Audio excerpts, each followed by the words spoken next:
Okay, so today I'm going to be doing feed-in braids. I'm going to style my hair in the same style that my son has right now. He loves just having a simple part down the middle and braids coming down. But I'm going to have extensions, of course.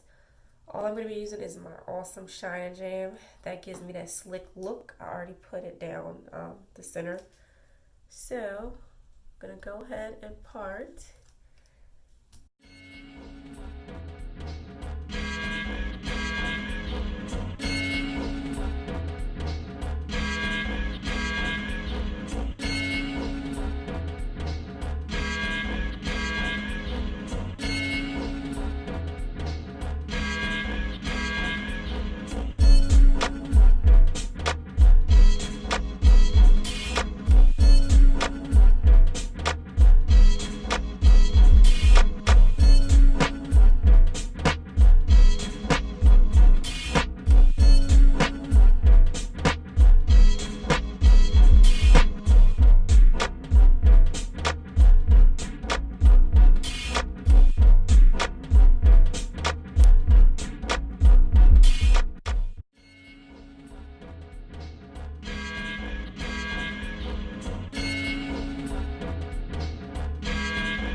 Okay, this is the final results for my fade-in braids, like my son's.